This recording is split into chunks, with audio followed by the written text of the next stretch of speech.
Haleluya,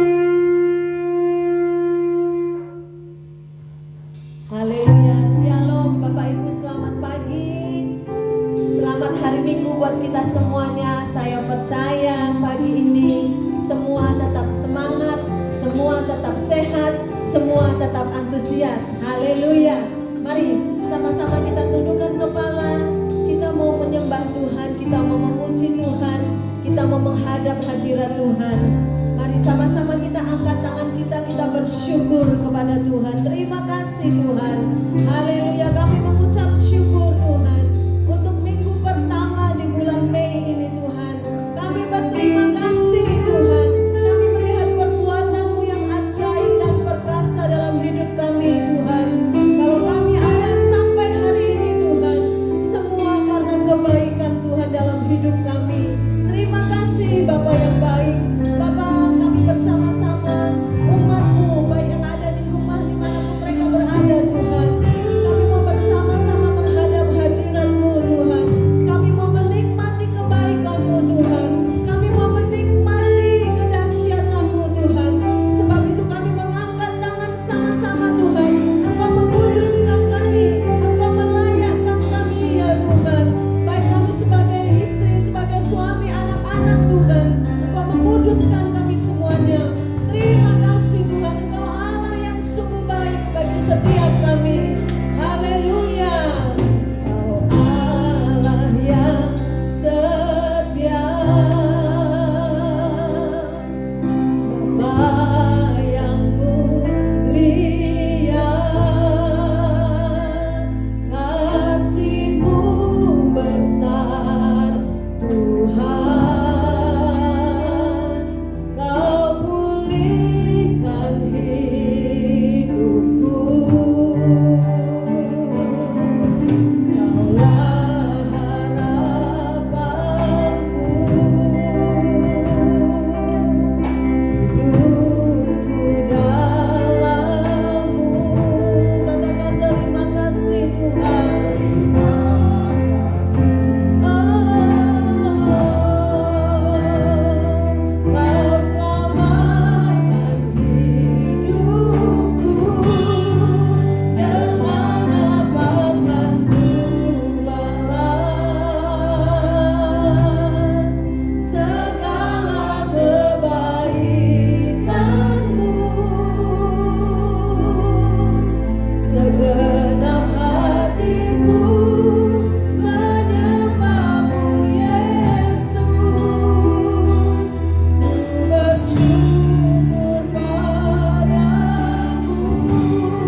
Besar cintamu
persembahan untuk Tuhan. Mari saya percaya Bapak Ibu tetap antusias untuk memberikan persembahan bagi Tuhan. Amin Bapak Ibu. Mari kita angkat amplop persembahan kita. Kita mengucapkan deklarasi persembahan kita. 3, 2, 1. Oleh darah Yesus aku sudah ditebus dari maut kepada hidup. Hidupku bukan milikku lagi, melainkan milik penebusku. Hari ini aku akan memuliakan Tuhan dengan hartaku yang terbaik. Dan aku percaya sesuai firman-Nya, Amsal 3 ayat 9 sampai 10, lumbung-lumbungku akan diisi penuh melimpah. Dalam nama Tuhan Yesus, amin. Selamat memberi bagi kita semuanya dengan penuh sukacita. Haleluya. Bapak Ibu boleh melihat di layar nomor rekening gereja kita. Kalau Bapak Ibu tidak bisa ke gereja, Bapak Ibu boleh mentransfernya sesuai dengan nomor rekening gereja yang sudah ditayangkan. Puji Tuhan. Bapak Ibu mari sama-sama kita akan mendengarkan firman Tuhan. Mari bersama-sama persiapkan hati kita. Haleluya. Hari-hari ini adalah di mana hari-hari Tuhan Yesus mau naik ke surga. Selama 40 hari Tuhan Yesus mengunjungi murid-muridnya. Tuhan memberikan kekuatan bagi setiap murid-muridnya yang mulai goyah imannya, yang mulai ketakutan, yang tidak tahu arah kemana tujuan mereka. Selama 40 hari Tuhan Yesus mengunjungi murid-muridnya. Saya percaya semua kita yang ada di rumah, dimanapun kita berada saat ini, kita adalah murid Tuhan Yesus.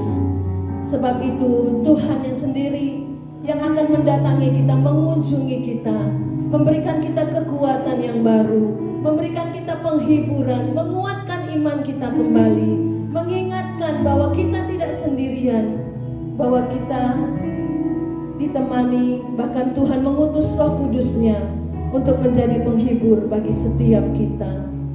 Mari angkat tangan kita sama-sama. Terima kasih Tuhan. Oh haleluya, haleluya. Kau baik Tuhan. Yes Tuhan. Roh Kudus hadir di sini, mengalir di bait suci. Perkara ajaib pun terjadi, kuasa mujizat nyata, karena Roh Allah sedang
Tuhan tiada kemustahilan tentang apa yang terjadi bagi dunia ini saat ini ya Bapa. Kami berdoa Tuhan, kami tetap bersyukur apapun yang terjadi saat ini Tuhan, kami tetap datang mencari wajah-Mu Tuhan. Seperti Ishak mendengarkan perintah-Mu ya Bapa, dia tidak mencari cara dunia ini. Begitulah Tuhan kami saat ini umat-Mu, kami mencari wajah-Mu ya Bapa, kami mencari tuntunan-Mu atas apa yang terjadi saat ini, apa yang harus kami lakukan ya Bapa.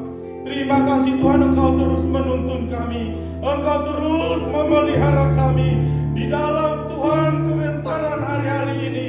Kami tetap terpelihara dengan sempurna. Terima kasih Tuhan, terima kasih. Kami berdoa Bapa bagi bangsa kami saat ini. Kami meminta Tuhan, kami berseru kepadamu, Bapa pulihkan bangsa kami, Bapa pulihkan bangsa kami ya Tuhan. Bapa kami berdoa Tuhan, kepadamu lah Bapa kami berseru hari-hari ini. Sebab hanya bagi Tuhan yang tidak ada yang mustahil. Sebab bagimu Tuhan tidak ada yang mustahil. Pelihara bangsa kami saat ini ya Bapa. Pulihkan bangsa kami, pulihkan Tuhan. Engkau memberkati pemerintahan bangsa kami, mulai dari yang tertinggi sampai yang terendah. Biarlah Bapa hati mereka betul-betul bekerja untuk memulihkan bangsa ini, membawa bangsa ini terbebas ya Tuhan dari COVID-19 ya Bapa. Kami meminta Tuhan, Engkau memberikan hati bagi setiap mereka. Terkhusus kami berdoa ya Tuhan untuk Bapak Presiden kami Bapak Joko Widodo beserta wakilnya Tuhan. Begitu juga jajaran menteri ya Bapa. Engkau memberikan mereka hikmat, Engkau memberikan mereka kreativitas, Engkau memberikan mereka kekuatan untuk memulihkan Tuhan, untuk memberikan keputusan yang terbaik atas apa yang terjadi saat ini ya Bapa. Terima kasih Tuhan, kami percaya saat kami berseru kepadamu, saat kami datang mengadu kepadamu, Engkau turun tangan membawa bangsa kami ya Bapa. Terima kasih Tuhan, terima kasih. Saat ini kami berdoa ya Tuhan untuk seluruh pemimpin-pemimpin rohani kami, mulai dari Bapak Gembala Pembina kami ya Tuhan, Bapak Kunjung Rahayu, beserta Tuhan Bapak Gembala Raya kami Pak Hani Andres. Begitu juga Tuhan Bapak Gembala kami Kau tempatkan di kota ini Tuhan Bapak Johannes Huta Barat. Bapak kami berdoa, biar Engkau limpahkan umur yang panjang, biar Engkau limpahkan kesehatan, berkati keluarga mereka, jagai Tuhan. Biarlah Bapa Mazmur 91 menjadi bagian hamba-hamba-Mu ini ya Tuhan. Terima kasih Tuhan, terima kasih. Kami berdoa saat ini terkhusus bagi umat-Mu ya Bapa, yang digembalakan dari penduduk ini Tuhan, Datuk Yayu. Tuhan kami berdoa umat-Mu yang terdampak Tuhan secara ekonomi ya Bapa, baik yang dirumahkan ya Tuhan, baik yang pemotongan jam kerja ya Tuhan. Tuhan Engkau yang berjanji Bapa, jika satu pintu tertutup Tuhan akan membukakan pintu yang lain. Tuhan kami meminta, berikan Tuhan hikmat-Mu bagi setiap kami, berikan kami kekuatan, berikan kami Tuhan iman yang kuat untuk tetap percaya kepada janji-Mu. Tidak ada kami Tuhan yang melanggar dari janji-Mu ya Tuhan, tapi tetap kami berfokus kepadamu. Bagi umat-Mu yang sedang sakit kami berdoa ya Tuhan, tangan kasih-Mu lah Tuhan yang dapat menyembuhkan ya Bapa. Mujizat-Mu lah Tuhan yang bekerja bagi setiap mereka yang berada di rumah sakit Tuhan.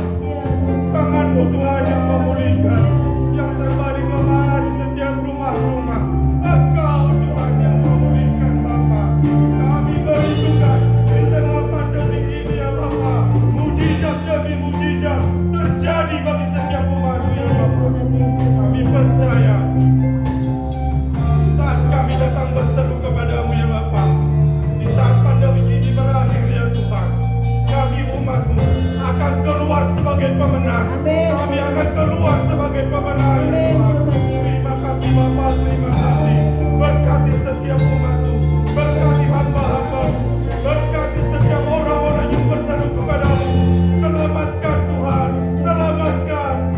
terpujilah nama-Mu Bapa. Haleluya. Haleluya Tuhan, terpuji nama-Mu Tuhan.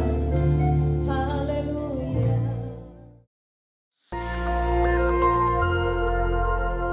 Shalom. Kesempatan kali ini kita akan membahas mengenai meneduhkan badai. Satu hal yang kita harus percaya adalah bahwa apa saja yang terjadi di dunia tidak lepas dari kontrol Tuhan. Adakah peristiwa dalam Alkitab yang mirip dengan situasi yang terjadi sekarang dan bagaimana penanganannya? Virus yang cepat menyebar dan menebar ketakutan pada banyak orang ini dapat dianalogikan seperti badai yang awalnya kecil namun kian membesar menjadi taufan. Alkitab mencatat peristiwa di mana Yesus dan murid-murid pernah menghadapi taufan yang dahsyat dalam Markus 4 ayat 36-39. Murid-murid Yesus yang pernah menjadi nelayan tentu dapat menilai bahwa taufan yang mereka hadapi sangat berbahaya. Nyawa mereka bisa melayang jika tidak ada pertolongan. Demikian juga dengan COVID-19 yang menjalar sangat cepat dan mengakibatkan kematian yang besar dapat disebut sebagai badai yang mengancam kehidupan. Tuhan Yesus sedang tidur di buritan perahu saat taufan terjadi. Dia bangun dan menghardik taufan itu. "Diam, tenanglah." Taufan menjadi reda dan danau teduh. Para murid heran, mengapa kata-kata Yesus begitu berkuasa sampai bisa memerintah atas alam? Jawabannya adalah di Yohanes 12 ayat 49. Yesus menjelaskan bahwa apa yang ia perkatakan berasal dari Bapa. Ketika Yesus diurapi Roh Kudus, salah satu tujuannya adalah untuk membawa firman dari Bapa. Yesus hidup senantiasa mendengar dan menurut kehendak Allah Bapa. Yesus mengajar berdoa dalam Matius 6 ayat 10, "Jadilah kehendak-Mu di bumi seperti di sorga." Tidak mengherankan ketika Yesus memerintahkan angin taufan untuk diam, angin itu pun taat kepada perkataan Yesus yang berasal dari Bapa. Yesus memberi teladan bagaimana gereja harus hidup dan bertindak, yaitu mendengar firman dari Bapa yang disampaikan oleh Roh Kudus. 1 Petrus 2 ayat 21 menyatakan, "Sebab untuk itulah kamu dipanggil, karena Kristus pun telah menderita untuk kamu dan telah meninggalkan teladan bagimu, supaya kamu mengikuti jejaknya." Ketika hari Pentakosta tiba, Roh Kudus dicurahkan ke atas murid-murid. Roh Kudus memberikan kuasa dan tuntunan kepada gereja untuk melaksanakan firman dari Bapa, sebagaimana yang dicontohkan Tuhan Yesus. Tuhan Yesus menjelaskan dalam Yohanes 14 ayat 12 bahwa murid-murid akan melakukan pekerjaan yang lebih besar dari yang ia kerjakan. Pekerjaan yang dimaksudkan adalah tanda dan mujizat. Inilah salah satu yang harus dilakukan murid-murid setelah pencurahan Roh Kudus sebagai bagian dari penggenapan amanat agung. Saudara, ayat tersebut diucapkan Yesus sendiri. Murid-murid adalah orang berdosa yang menerima anugerah keselamatan untuk memberitakan keselamatan itu ke seluruh dunia. Tentu murid tidak lebih besar dari Yesus. Setelah Yesus pergi kepada Bapa, Bapa mengaruniakan Roh Kudus kepada murid-murid untuk melakukan kehendak Bapa. Jadi, ketika seorang murid melakukan pekerjaan mujizat, itu bukanlah kemampuan dari murid tersebut, melainkan hanya hasil dari kuasa firman dan Roh Kudus. Pekerjaan yang lebih besar terjadi setelah Roh Kudus dicurahkan. Semua yang Yesus lakukan adalah contoh bagi murid-muridnya, artinya juga bagi gerejanya. Akan ada kasus-kasus yang serupa dan mereka sudah diberitahu bagaimana menanganinya. Kita tentu ingin terbebas dari COVID-19 secepat mungkin. Setiap orang berupaya keras agar badai ini segera berlalu. Apa yang bisa kita berikan sebagai gereja dalam situasi ini? Tuhan mengutus kita untuk menjadi saksi dan pewarta Injil keselamatan.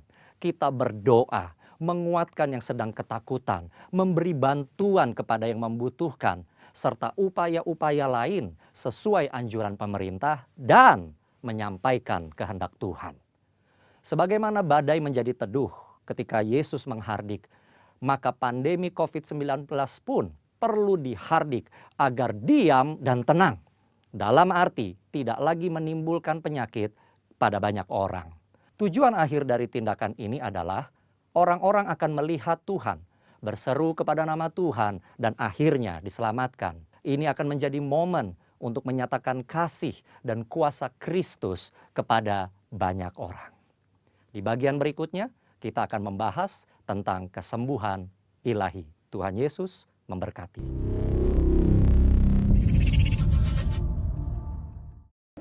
Shalom, selamat hari Minggu saudara yang saya kasihi, my family, dimanapun Anda berada. We love you as much as Jesus loves you. Nah, saudara yang kasih Tuhan, hari ini saya percaya kita ada di rumah masing-masing, tetapi roh saudara tetap berkobar, tetap merindukan, lapar dan haus akan kebenaran firman Tuhan mengisi hidupmu. Puji Tuhan, dan hari ini adalah minggu pertama di bulan Mei, bulan Mei. Seperti bagaimana biasanya, nanti setelah ibadah ini, saya berharap Anda semua sudah mempersiapkan semua yang diperlukan, karena setelah khotbah kita akan akhiri dengan perjamuan kudus. Puji Tuhan. Nah, saudara yang kasih Tuhan, hari-hari ini yang mendominasi pemberitaan itu tidak lain adalah COVID-19. Nah saudara, saya cuma mau ingatkan kita ini masih ada dalam suasana, umat Tuhan masih ada dalam suasana di antara kebangkitan Kristus sampai kepada pengangkatannya, dan setelah itu 10 hari kemudian akan terjadi pencurahan Roh Kudus. Bukan waktunya kita untuk membicarakan terus tentang COVID Corona, cukup sudah, tapi hari-hari ini mari kita akan kembali merenungkan tentang kehebatan kuat kuasa daripada Yesus yang bangkit dari antara orang mati dan apa maknanya buat kita. Nah saudara yang kasih Tuhan, Yesus mati dan bangkit for you and for me, untuk saudara dan untuk saya. Nah saudara yang kasih Tuhan, memang tidak seperti biasanya kita merayakan Paskah, ya. Kita merayakan Paskah setiap tahun selalu dengan cara yang khusus dan sangat kusuk. Kita masih ingat, kita selalu berkumpul bersama-sama keluarga. Kita datang ke gereja dengan dandanan yang khusus. Kita duduk dan kita mendengarkan khotbah yang biasanya berbicara tentang salib, bicara tentang Golgota, bicara tentang kubur yang kosong. Nah saudara yang kasih Tuhan, tetapi di tahun 2020 yang khusus ini, kita justru merayakannya berbeda. Ternyata kita merayakannya seadanya saja. Di rumah masing-masing, ya, tidak ada jabat tangan selamat Paskah. Bahkan di dalam satu cengkraman rasa ketakutan, cengkraman masalah, cengkraman ketidakpastian karena ulah si COVID-19. Tapi hari ini ada sesuatu yang saudara perlu dengar baik. Sesuatu yang penting kita tahu ketika kita merenungkan what happening, apa yang terjadi di antara kebangkitan Yesus sampai kepada kenaikannya. Nah saudara, ada sesuatu yang dicatat tentang peristiwa salib dan kubur yang kosong, yang oleh Nabi Yesaya mengingatkan kita tentang apa yang sesungguhnya terjadi di Kalvari 2000 tahun yang lalu dan di kubur kosong itu. Saya percaya sebab berita ini adalah kabar yang sangat-sangat penting untuk setiap orang Kristen, setiap pengikut Kristus harus mendengarnya kembali. Sebab berita ini melebihi dari berita-berita tentang kehebatan apapun yang pernah ada di muka bumi ini, termasuk COVID-19 dan krisis ekonomi. Haleluya. Saya berdoa supaya saudara menangkap satu pesan khusus hari ini. Nah saudara, mari saya mau ajak kita membaca dari Yesaya pasal yang ke-53 ayat 1 sampai dengan ayat 5. Dikatakan begini, siapakah yang percaya kepada berita yang kami dengar? Dan kepada siapakah tangan kekuasaan Tuhan dinyatakan? Sebagai taruk ia tumbuh di hadapan Tuhan, dan sebagai tunas dari tanah kering.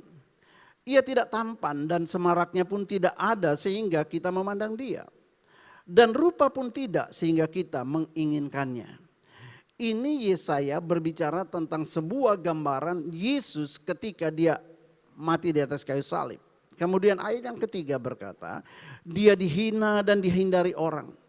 Seorang yang penuh kesengsaraan dan yang biasa menderita kesakitan.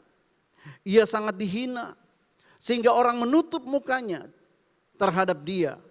Dan bagi kita pun dia tidak masuk hitungan. Tetapi sesungguhnya penyakit kitalah yang ditanggungnya. Dan kesengsaraan kitalah yang dipikulnya. Padahal kita mengira dia kena tulah, dipukul dan ditindas Allah. Nah perhatikan ayat 5. Tetapi dia, Yesus, tertikam oleh karena pemberontakan kita. Dia diremukkan oleh karena kejahatan kita. Ganjaran yang mendatangkan keselamatan bagi kita ditimpakannya kepadamu. Dan oleh bilur-bilurnya kita menjadi sembuh. Nah saudara, judul khotbah hari ini saya ambil begini. Makna kematian dan kebangkitan Kristus bagi kita hari ini. Baik, mari saya akan mulai dari Kalvari. Kalvari atau dikenal sebagai Golgota. Saudara perlu ketahui bahwa Kalvari adalah sebuah titik puncak ilahi. Di mana Allah pernah berkata kepada setan.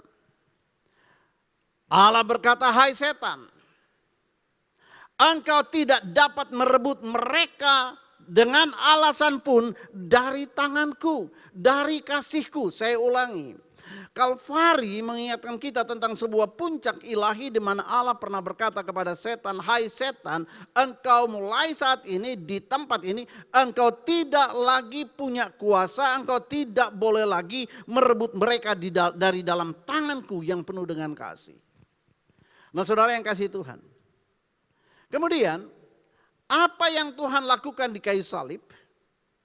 Kalau kita perhatikan, karena salib itu dan karena apa yang Yesus lakukan di atas kayu salib, maka sampai dengan hari ini sesungguhnya kematian, saya ulangi, kematian tidaklah lebih dari sekedar peristiwa seketika belaka bagi kehidupan orang percaya. Kematian bukan lagi sesuatu yang serius, kematian bukan lagi sesuatu yang menakutkan. Kematian tidak lebih dari sebuah peristiwa seketika belaka, sebab kematian sekalipun tidak bisa melepaskan kita dari kasih Kristus yang hidup, yang duduk di sebelah kanan Allah Bapa. Enggak bisa.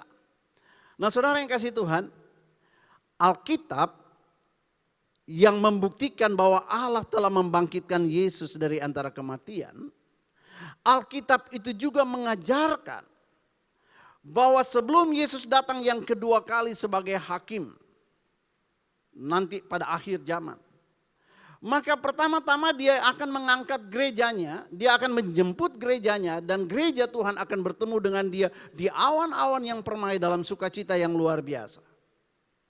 Nah, dalam 1 Tesalonika 4 ayat 16-17 berkata begini. Pada waktu tanda diberi, yaitu pada waktu penghulu malaikat berseru dan sangkakala Allah berbunyi, maka Tuhan sendiri akan turun dari sorga dan mereka yang mati di dalam Kristus, akan lebih dulu bangkit.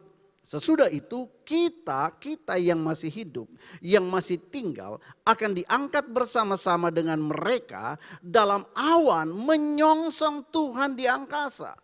Demikianlah kita akan selama-lamanya bersama-sama dengan Tuhan. Selama-lamanya. Nah saudara, jadi saya mau katakan begini. Ada banyak orang yang bahkan bicara tentang kebangkitan, ucapannya percaya. Tetapi sesungguhnya hatinya tidak percaya. Kalau bukan orang Kristen ya tidak heran. Tapi ada juga orang percaya yang menyebut aku percaya tentang kebangkitan. Tetapi kuasa kebangkitannya mereka tidak percaya. Bahwa itu masih berlaku sampai saat ini. Itu sama saja dengan tidak percaya. Jadi jika kita tidak percaya kepada kebangkitan dan kuasa kebangkitannya, maka orang itu tidak juga bisa percaya kepada akan adanya pengangkatan gereja. Tapi saya mau ingatkan kita semua bahwa hal pengangkatan gereja ini pasti dan bahkan tidak akan lama lagi akan terjadi. Alasannya sederhana, bahwa segala kekacauan, segala sesuatu yang sedang melanda dunia hari-hari ini, itu merupakan bukti dan tanda bahwa penggenapan tentang firman Tuhan ini dia akan datang kembali yang keluar dari mulut Yesus dalam Matius pasal 24 itu satu demi satu sudah digenapi, dan kejadian yang melanda seluruh dunia hari ini itu membuktikan bahwa harinya sudah sangat-sangat dekat. Mari, saya mau bicara tentang kematian. Kematian, apa sih artinya kematian? Kematian adalah sebuah peristiwa yang terjadi ketika jiwa kita itu terpisah dari tubuh jasmani ini. Itu kematian. Nah saudara, dan menariknya dalam Wahyu pasal 20, di sana diperkenalkan bahwa bagi orang-orang yang menolak Yesus dan yang menolak Yesus sebagai Tuhan dan Juru Selamat dan menolak untuk mempercayai tentang kebangkitannya, dalam Wahyu 20 dikatakan bagi mereka akan ada kematian yang kedua. Kematian yang kedua artinya apa? Mereka akan mengalami kematian setelah kematian. Apa yang dia maksud? Saudara dengar baik. Kematian yang pertama adalah pada waktu jiwa mereka meninggalkan tubuh. Tetapi akan ada kematian yang kedua, yaitu ketika bukan saja jiwa ini meninggalkan atau dipisahkan dari tubuh jasmani, tetapi jiwa itu juga dipisahkan, jiwa yang sama itu dipisahkan dari Tuhan untuk selama-lamanya. Karena Tuhan ada di sorga, sementara setan ada di neraka. Jiwa orang seperti ini dipisahkan dari Tuhan, artinya mereka akan ada di neraka sampai selama-lamanya. Itulah kematian yang kedua yang Alkitab berkata demikian. Nah saudara, dan itu jugalah yang Yesus maksudkan ketika dia berkata kepada orang banyak. Dia katakan begini, pada waktu itulah, waktu mana? Waktu yang tadi. Nah saudara, dikatakan pada waktu itulah aku akan berterus terang kepada mereka dan berkata, aku tidak pernah mengenal kamu. Enyahlah daripadaku, hai kamu sekalian pembuat kejahatan. Siapa mereka ini? Saudara, kalau saudara baca ayat sebelumnya, Matius 7 ayat 22 dan 23, tadi saya baca ayat 23, itu dikatakan ini, mereka yang berseru kepada Tuhan, Tuhan, Tuhan, bukankah aku sudah melakukan ini, sudah melakukan itu, dan lain sebagainya, aku sudah mengusir setan demi namamu. Tapi Yesus bilang apa? Enyahlah, aku tidak kenal kamu. Nah saudara, dan itu artinya Tuhan menunjukkan bahwa mereka orang-orang itu walaupun bisa pakai nama Tuhan, walaupun sudah kenal Tuhan, tetapi tempatnya terpisah daripada Allah. Nah saudara, tahukah saudara itu juga yang dimaksudkan oleh Yesus ketika berkata kepada Nikodemus. Dia katakan begini, Nikodemus, aku berkata kepadamu sesungguhnya jika seorang tidak dilahirkan kembali, ia tidak dapat melihat kerajaan Allah. Jadi ada kerajaan Allah, syaratnya adalah harus dilahirkan kembali. Sekarang muncul lagi pertanyaan, apa pula yang dimaksud dengan dilahirkan kembali? Saudara, Yesus menjelaskan dalam Yohanes 3, dilahirkan kembali yaitu dilahirkan. Waktu lahir pertama adalah lahir secara daging, tapi lahir kedua adalah dilahirkan di dalam roh. Nah saudara, jadi kesimpulan sederhananya begini. Kalau engkau hanya dilahirkan satu kali saja, artinya engkau akan mati dua kali. Oke? Kalau engkau hanya lahir satu kali, engkau akan mati dua kali. Tetapi jika engkau dilahirkan kembali untuk kedua kalinya, yang kita sebut sebagai lahir baru, maka engkau hanya akan mati satu kali. Dua kali lahir, satu kali mati. Kenapa? Karena setelah kematian akan hidup selama-lamanya di sorga bersama dengan Tuhan. Haleluya. Jiwa akan meninggalkan tubuh. Tapi kita akan menerima tubuh yang baru, yaitu tubuh kebangkitan yang akan tinggal bersama-sama dengan Tuhan. Nah saudara, semua ini bisa terjadi karena apa yang Yesus sudah lakukan di atas kayu salib dan dengan apa yang terjadi di kubur kosong itu. Saudara, saya tidak tahu berapa banyak yang bisa menangkap maksud firman Tuhan ini. Tapi saya mau katakan begini. Yesus yang bangkit.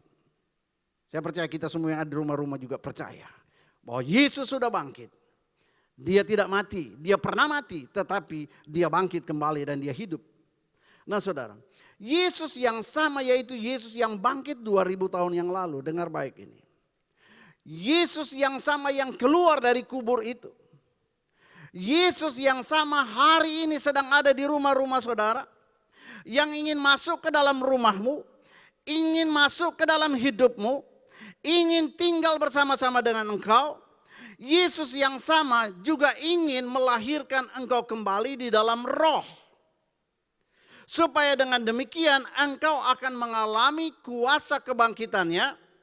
Dan engkau tidak akan bisa dikalahkan dengan kuasa apapun juga. Nah sebab itu saudara yang kasih Tuhan, jika Yesus yang bangkit, yang keluar dari kubur, serta yang naik ke sorga itu, kalau dia ada hidup di dalam hidupmu, saya mau beritahu saudara, yang pertama, tidak ada alasan setan untuk bisa menahan masa depanmu. Sebab kuasa kebangkitan Kristus akan memampukan engkau untuk bangkit kembali, keluar dari kuburan masa lalu, keluar dari kuburan kegagalanmu, keluar dari kuburan kelemahanmu, kuburan kutukan orang lain terhadap hidupmu, keluar dari kuburan sakit, penyakit atau apapun juga. Keluar dari kuburan kecanduan, narkoba dan sebagainya. Keluar dari kuburan dosa dan kuburan-kuburan yang lain termasuk ketakutan akan virus COVID-19. Saudara, Yesus yang bangkit itu, yang sudah naik ke sorga, saudara yang kasih Tuhan, kalau itu dia ada di dalam hidupmu hari ini, maka saudara, tidak ada yang bisa menahan engkau. Tidak ada yang bisa menahan engkau. Anda boleh saja sedang stay at home, tetapi ketika Yesus hidup di dalam engkau, stay at home bukan membuat engkau terpenjara dan tidak bisa buat apa-apa. Kalau engkau tidak tinggal diam, saya mau beritahu saudara, engkau melakukan apa yang bisa engkau lakukan secara jasmani dan secara rohani. Maka ketika Yesus mengunjungi rumahmu, kapan saja dia mengunjungi, ketika dia melawat engkau, dan ketika dia menemukan engkau tidak tinggal diam di sana melongo, tidak buat apa-apa, hanya merenung nasib. Saudara, ketika dia temukan bahwa manusia rohmu tetap bernyala-nyala, dan manusia jasmani tetap melakukan sesuatu, maka saya mau beritahu saudara dalam nama Tuhan Yesus, bersiaplah. Karena Yesus yang bangkit dari antara orang mati itu, dan yang telah naik ke sorga, saatnya dia akan mengangkat engkau dari keterpurukanmu. Dia akan membawa engkau naik dan bukan turun. Dia akan membuat engkau jadi kepala dan bukan ekor. Seperti yang dia janjikan dalam Ulangan pasal 28 ayat 13. Berikan tepuk tangan kalau engkau percaya. Itulah yang Yesus melakukan. Saudara, dengar baik. Ada hal-hal prinsip yang perlu kita pahami betul. Dan ini penting sekali. Karena sekalipun kita berkata kita percaya, kita masih hidup dalam daging. Seringkali kekhawatiran, ketakutan itu membuat kita jadi blur, jadi kabur. Tidak tahu apa yang harus kita lakukan. Saudara, kenapa? Sebab dosa masa lalu seringkali menjadi bayang-bayang yang mendominasi dan menakut-nakuti kita untuk menatap hari esok. Tapi saya mau beritahu saudara, karena Yesus bangkit, maka ada hari esok. Because he lived, karena dia hidup. Saudara yang kasih Tuhan, kita punya kepastian akan hari esok kita. Katakan haleluya. Nah saudara, ada beberapa hal penting yang kita harus pahami betul, yaitu bahwa Yesus bangkit. Dengar baik. Dosa kehilangan kekuatannya untuk mengurung dan mendominasi hidupmu. Untuk menakut-nakuti engkau. Dosa telah kehilangan kekuatannya. Sebab Yesus sudah melumpuhkan dia di atas kayu salib. Yesus karena sudah melakukan itu, maka saudara dan saya, kita tidak perlu takut apapun juga, termasuk takut menghadapi hari depan. Karena begitu banyak berita, hati-hati setelah virus corona akan terjadi krisis ekonomi. Krisis boleh datang, tapi Allah kita jauh lebih besar daripada segala krisis. Ketika engkau berkata, aku tidak tahu mau jalan kemana. Ketika semua jalan tertutup, engkau katakan, Dia buka jalan saat tiada jalan. Kenapa kita harus percaya ini? Karena yang berjanji itu Allah yang hidup. Dia tidak berjanji dalam kuburan. Dia berjanji dia hidup. Dan kehidupan kebangkitannya ada kuasa yang membuat itu terjadi. Dan kuasa itu dia berikan kepada kita. Come on. Saudara, percayalah. Alkitab berkata tidak ada yang dapat memisahkan kita dari kasih Allah. Tidak ada.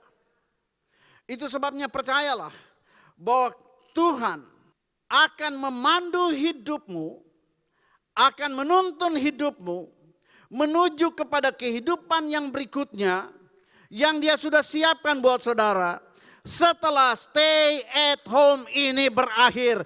Percayalah itu. Oh, saya lihat wajah-wajah di rumah, ada yang katakan amin. Ada yang lagi sibuk dengan HP, enggak apa-apa. Nah saudara yang kasih Tuhan, tapi saya percaya dan saya ingin begini, Anda perlu tahu 3 hal yang biasanya dipakai oleh iblis untuk melumpuhkan iman percaya kita kepada Tuhan. Saudara, ada 3 hal yang sebenarnya Yesus sudah selesaikan lewat kematian di atas dan kebangkitannya. Nah saudara, yang pertama 3 hal itu ya, perhatikan baik-baik. Dia telah menghapus pelanggaranmu. Wow, ini kabar baik. Pelanggaran itu bicara masa lalu. Yang kedua, dia tidak mengingat dosa-dosa, tidak mengingat lagi dosa-dosamu. Kecuali engkau terus buat lagi. Tapi masa lalu, dosa-dosa masa lalu yang membuat engkau terpuruk, yang membuat engkau gagal. Dia bilang sudah, waktu engkau dilahirkan kembali, aku sudah selesaikan itu semuanya. Dan yang ketiga, dia telah membebaskan kita dari segala kelemahan kita. Nah saudara, semua pelanggaran itu dia bebaskan. Nah saudara, sekarang mari kita lihat. Bicara tentang pelanggaran, bicara tentang dosa. Pelanggaran dan dosa yang mana yang dia selesaikan? Nah saudara, mari perhatikan di ayat 5, ayat terakhir dari pembacaan kita tadi, Yesaya 53. Saya mau jelaskan ini sebentar. Dikatakan begini. Dia pakai 2 istilah di sini. Ia tertikam oleh karena pemberontakan kita. Dia diremukkan oleh karena kejahatan kita. Ada 2 istilah sini yaitu pemberontakan dan kejahatan. Nah saudara, perhatikan ini baik-baik. Pemberontakan itu dalam bahasa Inggrisnya disebut transgression. Sementara kejahatan itu dalam bahasa Inggris dipakai istilah iniquity. Pemberontakan dan kejahatan. Saudara, sebenarnya dari 2 kata ini ada 2 perbedaan yang sangat besar antara transgression atau pemberontakan dengan kejahatan atau iniquity. Ini kita mesti mengerti sebelum kita bisa menangkap apa yang Tuhan mau sampaikan buat saudara. Nah saudara, yang pertama kejahatan atau iniquity. Apa itu kejahatan? Kejahatan itu adalah motivasi batinnya yang mengarahkan seseorang untuk melakukan dosa dari dalam. Jadi kejahatan yang dimaksud di sini atau iniquity adalah sesuatu yang terjadi di dalam yang belum terungkap keluar. Sementara pelanggaran atau transgression adalah tindakan yang sudah kita lakukan. Tindakan lahiriah kita, perbuatan dosa yang kita sudah lakukan. Nah tahukah saudara bahwa kata transgression itu berasal dari kata trespass, yang artinya melangkahi keluar dari garis batas. Nah saudara, ketika seseorang beralih dari sesuatu yang tadinya ada di dalam pikiran dan hatinya saja. Ketika dia tergoda untuk benar-benar melakukannya. Maka saudara, iniquity atau kejahatan itu kemudian menjadi sebuah pelanggaran atau transgression. Itu sebabnya Alkitab berkata, kejahatan atau dosa seseorang itu selalu dimulai dari sini. Dimulai dari dalam hati. Saudara, tetapi kemudian walaupun itu sudah dimulai dalam hati, sudah ada niat, tetapi untuk menjelmakannya menjadi dosa, kembali lagi itu ada pilihan di tangan kita masing-masing. Anda mau melakukan atau tidak. Iniquity adalah sikap hati, sementara transgression adalah tindakan. Nah, sekarang saya mau sedikit keluar. Perhatikan ini baik-baik. Saudara, transgression dan iniquity ini adalah hal yang sama sekali tidak dipahami oleh ahli-ahli Taurat dan orang-orang Farisi. Sebab itu mereka datang menghadap Yesus dan mereka berkata begini, Tuhan, kami tidak seperti mereka, kami tidak melakukan dosa, kami benar, mereka itu yang sesat. Saudara, mereka berkata kami tidak melakukan dosa. Tapi perhatikan baik, Yesus tahu dan melihat apa yang tersimpan di dalam hati mereka. Yesus melihat bahwa di dalam hati mereka penuh dengan kebusukan, penuh dengan iri hati, kepahitan dan kebencian yang luar biasa. Sebab itu Yesus berkata begini. Dalam Matius 23 ayat 27. Celakalah kamu hai ahli-ahli Taurat dan orang-orang Farisi. Kamu orang-orang munafik. Sebab kamu seperti kuburan yang dilabur putih. Yang sebelah luarnya memang bersih tampaknya, tetapi yang sebelah dalamnya penuh tulang belulang dan berbagai jenis kotoran. Mereka tidak mengerti apa itu iniquity, apa itu transgression. Mereka cuma tahu bahwa dosa itu terlahir dari perbuatan, tapi Tuhan bilang Tuhan mau berurusan dengan akar segala dosa, yaitu ada dalam hati. Lalu mereka berkata satu hari, Tuhan, tapi kami bukan bezina, kami tidak pernah bezina. Tapi kembali Yesus bilang begini, oke, memang kamu belum pernah berzina, tapi aku berkata kepadamu, setiap orang yang memandang perempuan serta mengingininya, dia sudah berzina dengan dia dalam hatinya. Saudara lihat, ini yang dimaksudkan adalah perbuatan yang baru niat yang belum kelihatan.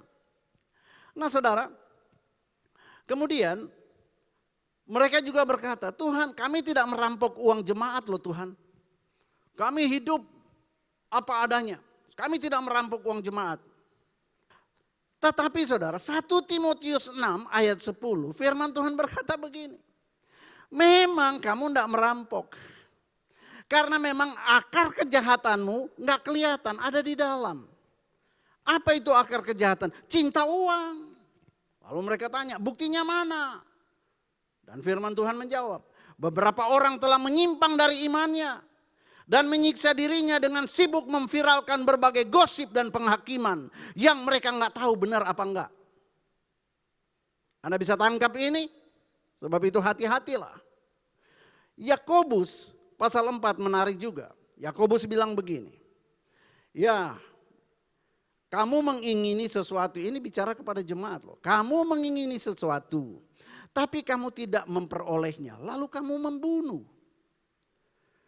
Dan mereka berkata, kapan aku membunuh? Aku tidak membunuh. Tapi 1 Yohanes 3 mengingatkan, setiap orang yang membenci saudaranya adalah seorang pembunuh manusia. Dan jangan lupa bahwa tidak seorang pun pembunuh yang tetap memiliki hidup kekal dalam dirinya. 1 Yohanes menjelaskan seperti itu.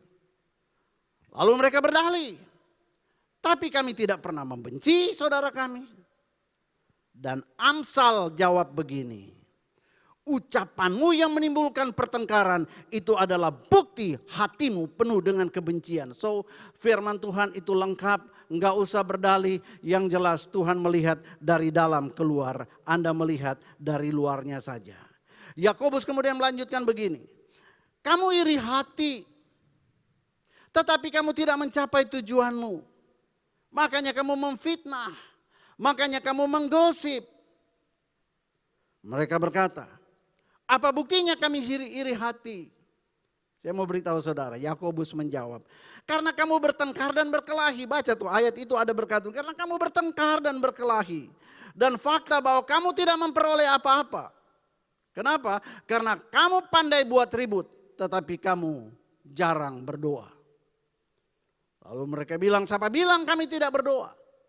Lalu Yakobus melanjutkan, ya mungkin kamu berdoa juga, tapi kamu tidak menerima apa-apa. Buktikan kalau kamu punya terima apa-apa. Kamu tidak menerima apa-apa. Kenapa? Karena kamu salah berdoa. Sebab yang kamu minta itu hendak kamu habiskan untuk memuaskan nafsunya. Jadi kesimpulannya begini, jangan iri hati. Kalau engkau tidak menerima seperti yang orang lain terima, cek motivasimu. Kalau sudah cek motivasinya, cek juga cara berdoanya, benar apa enggak. Saya percaya mungkin kebanyakan orang motivasi doamu benar. Tapi masalahnya, karena tidak dengan yakin mendoakannya, maka kuasanya kecil. Kenapa tidak yakin? Kenapa? Sebab tidak percaya bahwa mujizat masih ada. Kenapa tidak percaya? Karena mengakui Yesus bangkit tapi tidak mengakui kuasa kebangkitannya itu bekerja melakukan mujizat dalam hidup kita. Makanya kalau ada orang buat mujizat menjadi iri hati. Tapi saya mau beritahu saudara, luar biasanya peristiwa penyaliban dan kebangkitan Kristus itu berbicara lain. Mari dengar baik. Yesaya 53 mengatakan, tapi dia tertikam. Kata tertikam ini dalam bahasa Inggris dikatakan wounded atau terluka. Saudara perhatikan kata-kata oleh karena pemberontakan kita. Dia tertikam artinya dia terluka. Saudara, apa itu pemberontakan dan apa itu terluka? Luka adalah bagian tubuh kita yang terpecah dan dari dalamnya darah tertumpah keluar. Itu namanya luka. Nah saudara yang kasih Tuhan, pemberontakan adalah tindakan yang kita lakukan ketika kita melakukan dosa. Dan untuk itulah Tuhan Yesus terluka. Untuk apa? Untuk dia bisa mengeluarkan darah dari dalam tubuhnya. Supaya Anda tidak perlu mengeluarkan darah, dia keluarkan darahnya untuk menebus perbuatan-perbuatan dosa kita itu. Haleluya. Kalau saja kita mengerti ini dan kita mau kembali back to Calvary. Sujud di kaki Yesus. Dan kita mengakui segala perbuatan dosa kita. Maka di Calvary Anda tetap akan menerima the grace of God. Anugerah pengampunan. Nah saudara, selanjutnya dikatakan begini di ayat itu. Dia diremukan, kata diremukan bahasa Inggrisnya dikatakan bruise. Bruise ini artinya memar atau babak belur. Saudara beda, memar atau babak belur itu artinya terjadi sebuah pendarahan internal. Tidak ada yang terpecah, darah tidak tertumpah keluar tapi darah mengental di situ.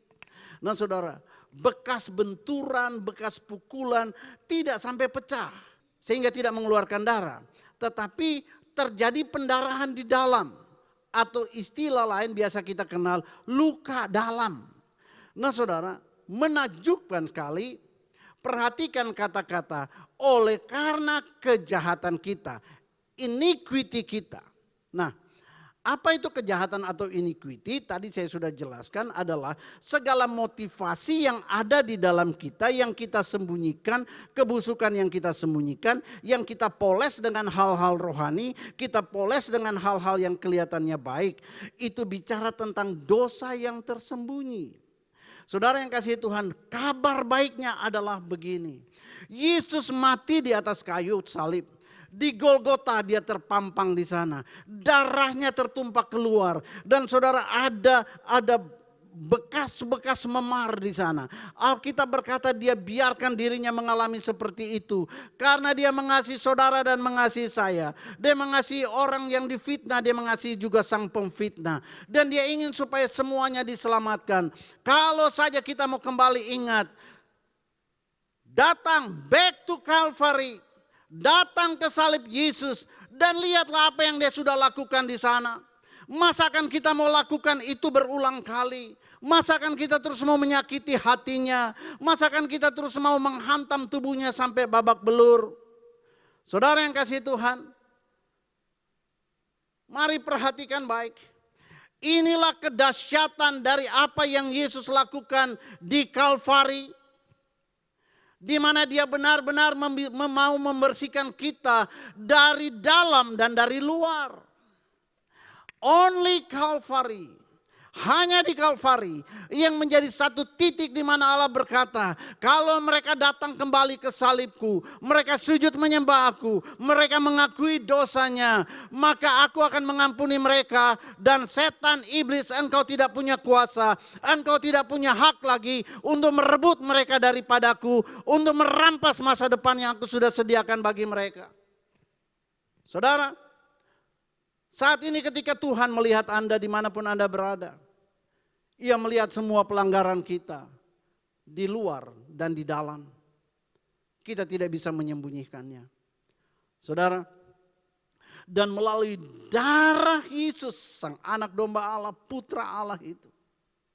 Saudara, Dia mau berkata, jika kamu percaya dan menerima kematian dan kebangkitanku, maka saudara, Yesaya 43 ayat 25 Dia berjanji, akulah Dia yang menghapus dosa pemberontakanmu, dan karena aku sendiri, aku tidak akan mengingat-ingat dosamu lagi. Sebab itu kalau Tuhan Yesus sudah ampuni, jangan berbuat dosa lagi. Saudara, apapun dosa pelanggaran kita di hari Minggu ini, Yesus mau berkata, come on, back to Calvary. My mercy is available for you. Apapun keadaan saudara. Nah saudara, sekarang mari kita lihat apa yang terjadi pada hari yang ketiga setelah Yesus bangkit dari antara orang mati. Saya mau Anda mengerti ini. Selama 40 hari lamanya Dia memilih masih tetap tinggal di muka bumi ini. Belum langsung kembali ke sorga. Kenapa? Saudara, sebab Yesus punya murid-murid yang Dia sangat kasihi. Hasil karya pelayanannya selama 3 tahun, membimbing, mengajar, memelihara mereka. Dan Yesus sendiri tahu bahwa murid-muridnya ini, mereka adalah orang-orang yang betul-betul mengharapkan Dia untuk memerdekakan bangsanya. Tapi saat itu, mereka nyaris terhilang, tenggelam dalam kekecewaan, tenggelam dalam keputusasaan. Beberapa di antara mereka berkata, termasuk Petrus, aku mau kembali kepada kehidupan lamaku sebagai penjala ikan. Saudara, itu sebabnya selama 40 hari itu, saya percaya Yesus delay perjalanannya kembali ke sorga. Dan Alkitab berkata, selama waktu itu Dia berulang-ulang kali menampakkan diri kepada murid-muridnya. Untuk apa? Untuk meyakinkan mereka kembali, untuk menguatkan mereka yang sudah mulai goyah, untuk meneguhkan kembali kepada mereka bahwa apa yang tertulis dalam kitab suci tentang Dia, mulai dari hari lahir sampai hari matinya itu adalah benar sesungguhnya terjadi. Dia lakukan itu untuk meneguhkan bahwa kuasa maut sudah Dia kalahkan, bahwa Dia hidup, dan bahwa mandat yang menyertai amanat agung itu akan di backup oleh kuasa kebangkitannya. Amanat agung yang mana? Yang dicatat di dalam Markus 16 ayat 15 dan 16. Saudara, Dia harus berkeliling 40 hari untuk mengingatkan kembali bahwa Dia akan datang kembali untuk menjemput gerejanya. Dan gerejanya akan terangkat bersama-sama, menyongsong Dia di awan-awan. Dan di sanalah kita akan mempertanggungjawabkan amanat agung yang kita lakukan itu. Maka hari ini sebelum menutup ibadah ini, mari saya ingin mengajak Anda back to Calvary sejenak. Mari kembali ke Calvary. Saudara, saya mau mendorong Anda hari ini untuk buka hatimu. Percayalah dan terimalah Yesus sebagai Tuhan dan Juru Selamat pribadimu. Saudara, saya merasa bahwa hari ini adalah hari yang sangat indah untuk Anda mengalami keselamatan yang kekal. Ini masih dalam waktu Paskah, saudaraku. Waktu di mana kita merayakan betapa besar kasih Allah Bapa akan saudara dan saya. Jangan tolak kasih Tuhan itu. Ini adalah hari-hari yang mengingatkan kita bagaimana Aba Bapa sorgawi kita telah mengutus putranya untuk terluka, untuk babak belur, bahkan mati. Tetapi kemudian bangkit pada hari yang ketiga dari antara orang mati. Supaya, sekali lagi supaya engkau pun yang sudah menerima Dia sebagai Tuhan dan Juru Selamat, yang sudah mengalami perjumpaan dengan Yesus yang bangkit, supaya Anda pun bisa bangkit kembali, supaya Anda pun bisa keluar dari depresi yang menekan engkau hari ini, supaya engkau pun bisa terlepas dari kecanduan apapun yang sedang menjadi kecanduan hidupmu.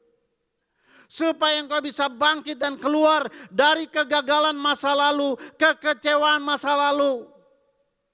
Yesus yang sama yang bangkit sekarang mau berbicara kepadamu, let me come into your life. Supaya apa? Supaya segala rasa bersalah yang menahan engkau akan terlepas, terbebas dari sana.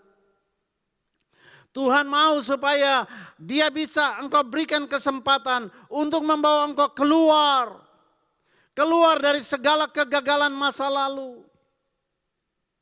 Keluar dari kerugian dan keluar dari segala keterpurukanmu. Baik secara bisnis, ekonomi maupun keuangan. Yesus yang bangkit dari antara orang mati. Saudara, hari ini mau berkata kepadamu, aku mau menyembuhkan engkau dari segala sakit penyakit. Kenapa? Saya mau beritahu saudara, ada satu berita yang orang perlu tahu. Apapun keadaan saudara, apapun keadaanmu hari ini, Tuhan Yesus sangat mengasihi engkau. Dia terlalu cinta kepadamu.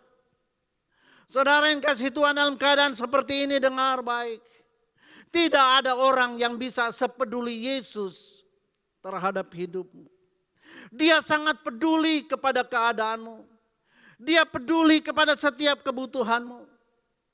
Bukankah Dia bahkan sudah membiarkan dirinya tertikam oleh karena pemberontakanmu, diremukkan oleh karena pelanggaranmu.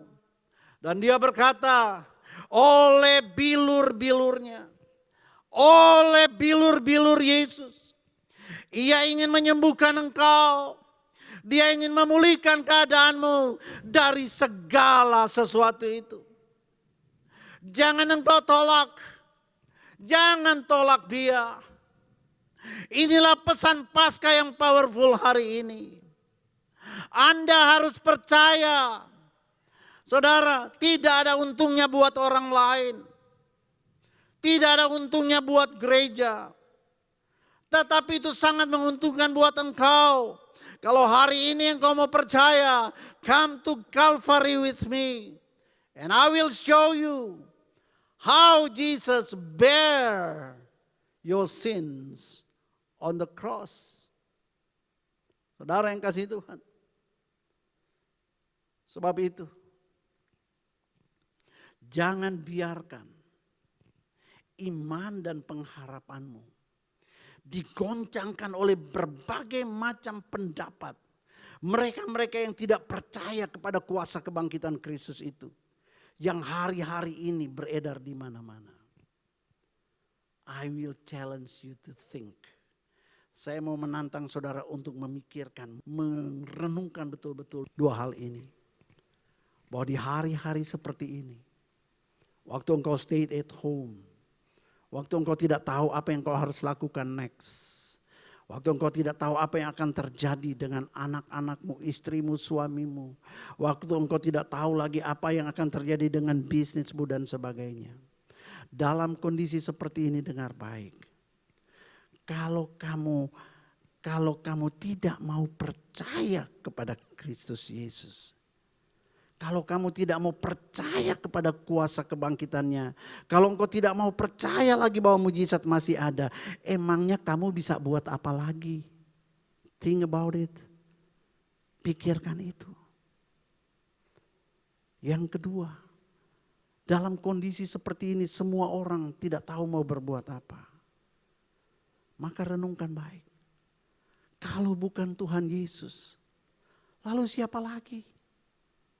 Kalau bukan Yesus yang sudah membuktikan dia mengasihi engkau sampai titik saudara yang terakhir. Lalu siapa lagi? Siapa lagi? Saya mau beritahu saudara, hanya di dalam Yesus Anda bisa memiliki hidup yang sesungguhnya. Hanya dalam Yesus. Yesus berkata, aku datang supaya kamu mempunyai hidup dan mempunyai dalam segala kelimpahan. Wow, how a wonderful promise. Betapa itu satu janji yang luar biasa. Aku datang, dia katakan, untuk memberikan kamu hidup. Dan bukan sekedar asal hidup, tapi dia mau membuat hidupmu berkelimpahan dalam segala hal. Saudara yang kasih Tuhan, ini pesan. Pesan yang saya yakin sangat perlu setiap kita mengerti hari ini. Itu sebabnya apapun keadaan saudara, mari saudara tundukkan kepala bersama-sama. Sebelum kita masuk dalam perjamuan kudus, saya mau ajak saudara kita sama-sama berdoa. Mari ikuti doa saya. Dimanapun engkau berada sambil pejamkan matamu di rumah masing-masing. Engkau fokus kepada kasih Kristus. Alihkan fokusmu dari COVID-19. Alihkan fokusmu dari segala kekhawatiran hari esok. Tapi mari kau fokus kepada kasih Kristus. Kepada perbuatan ajaibnya di atas kayu salib. Dan berdoalah. Panggil nama Yesus. Panggil namanya. Hede kere masande.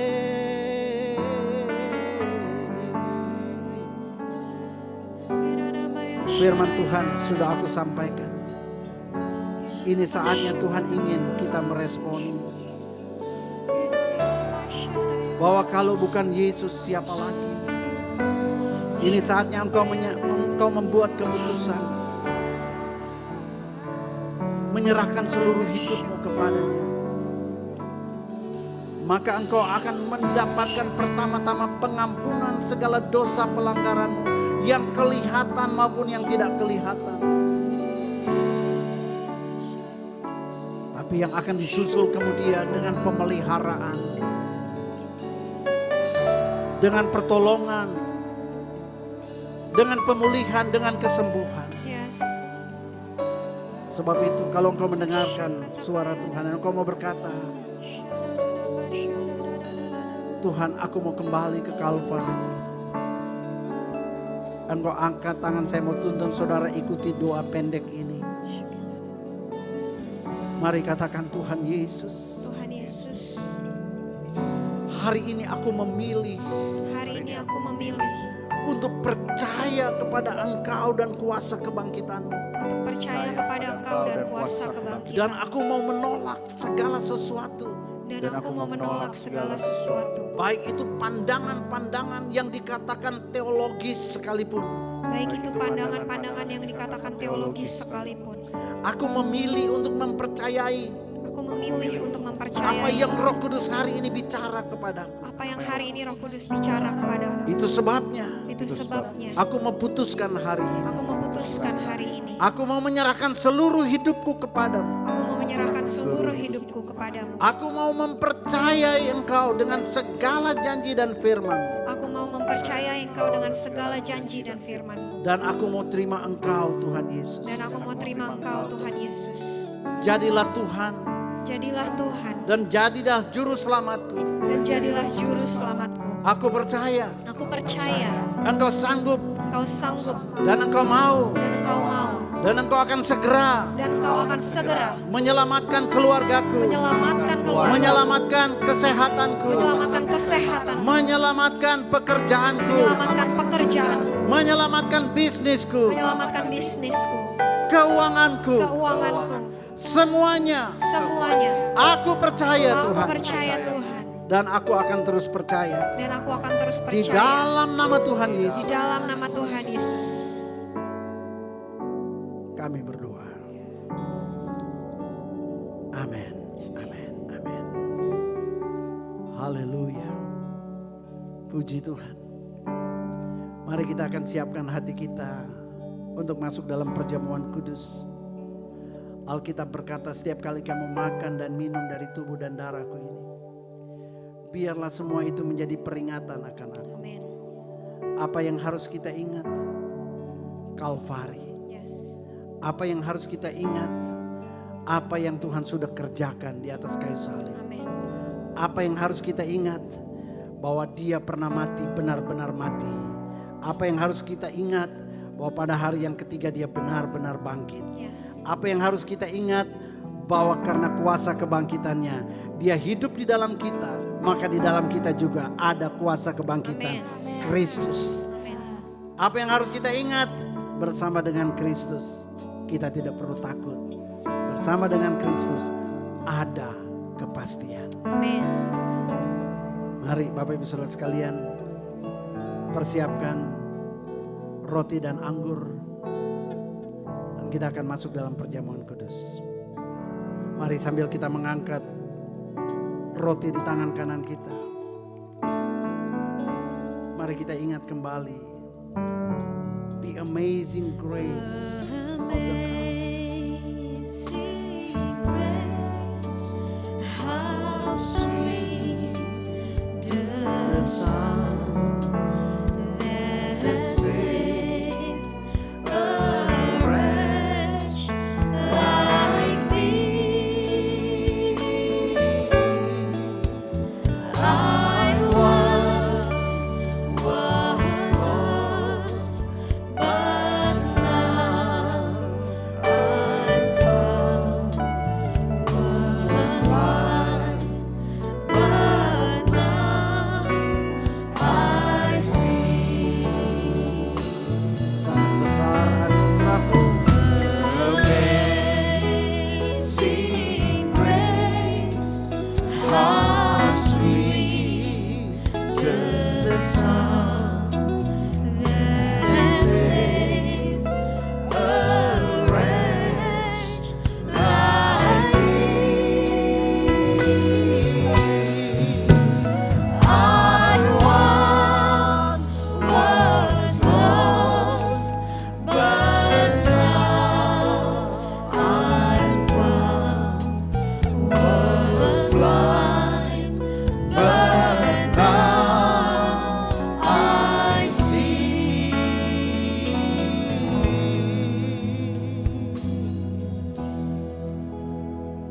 Bukankah roti yang kita pecah-pecahkan ini adalah bukti bahwa kita mau menerima korban penebusan Yesus Kristus di atas kayu salib? Amin. Bahwa tubuhnya sudah dipecah-pecahkan Yes. untuk menebus segala pelanggaran dan dosamu. Percayakah saudara akan hal itu? Amin. Kalau engkau percaya, makanlah dalam nama Tuhan Yesus.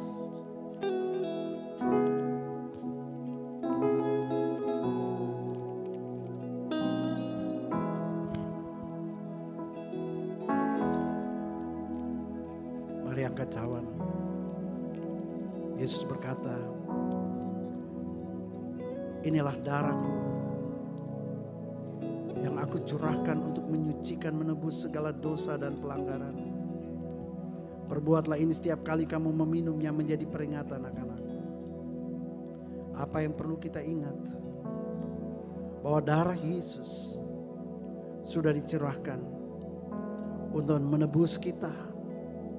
Menebus masa lalumu yang salah. Bahkan menebus masa depanmu. Dan darah Yesus bahkan memeteraikan engkau sebagai anak-anak Bapa, ahli waris dari segala janji Bapa. Yes. Percayakan engkau akan hal itu? Amin. Kalau engkau percaya, minumlah dalam nama Tuhan Yesus.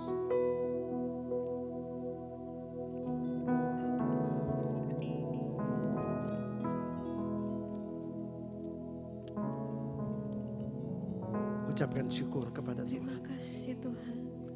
Katakan terima kasih Tuhan. Terima kasih. Kami bersyukur Tuhan. Terima kasih buat kuasa darah Tuhan. Buat pengorbanan, buat pengampunan. Terima kasih buat pertolongan, kuasa darah-Mu. buat janji-Mu kami percaya. Setiap kami Terima kasih.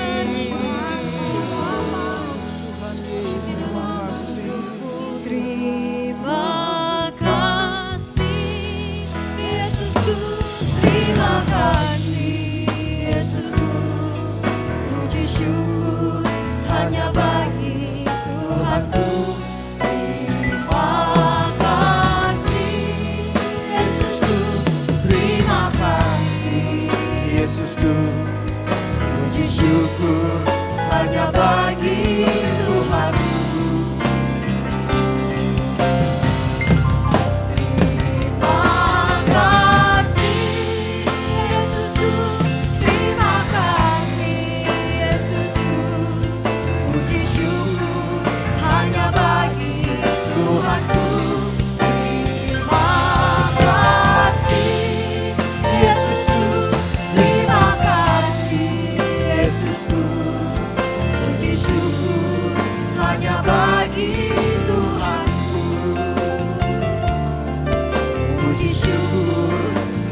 bagi Tuhanku.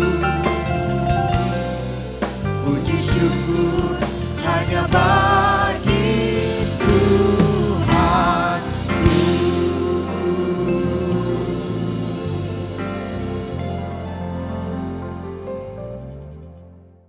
Puji Tuhan, shalom saudara semua. Apa kabar yang ada di rumah?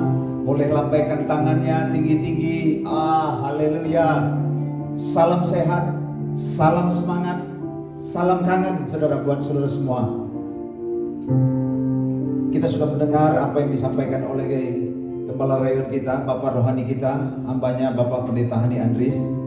Dan saya percaya saudara semua diberkati. Amin saudara. Kasih tahu kiri kanan, saya diberkati. Baik, pengumuman buat saudara-saudara semua bahwa di tengah-tengah pandemi COVID ini, mari kita tetap unity. Saudara yang tergabung di FC, sekali lagi yang ada di Family Care, saudara untuk terus merapatkan barisan unity di sana. Kalau ada gembala-gembala FC yang tahu informasi tentang anggota-anggota FC-nya, mari bawa mereka. Apakah itu berita atau pokok-pokok doa yang akan disampaikan, bisa sampaikan ke sekretariat. Kita akan berdoa terus buat mereka, menopang mereka seperti yang didoakan tadi tentang pekerjaan yang kena dampak di dalam pekerjaan. Saudara bawa pokok-pokok doa itu dan kita akan doakan di dalam ibadah-ibadah kita yang ada di gereja kita GB Tabga Tanjung Priok ini. Baik, itu saja saudara pengumuman hari ini. Jika saudara merindukan pokok doa, topangan doa, juga saudara bisa sampaikan di nomor yang ada di sekretariat. Saudara bisa menghubungi gembala-gembala FC. Baik, kita akan akhiri ibadah raya kita di minggu pertama di bulan Mei 2020 ini. Mari kita angkat tangan kita dan kita siap menerima berkat dari Allah kita. Berkat yang berlimpah-limpah dari Tuhan Yesus. Berkat sukacita, berkat damai sejahtera, berkat kekuatan, pemulihan kehidupan, perlindungan turunlah atas engkau mulai hari ini. Di dalam nama Bapa, Anaknya Tuhan Yesus dan Roh Kudus, memberkati engkau hari ini, besok, bahkan sampai selama-lamanya. Maranatha, dia datang menjemput kita gerejanya dan masuk surga yang kekal sampai selama-lamanya. Kita yang percaya diberkati, sambut berkat Tuhan Yesus. Katakan amin. Mari beri tepuk tangan yang paling meriah. Salam sehat, salam semangat. We love you, we kangen you. Yesus memberkati. Shalom.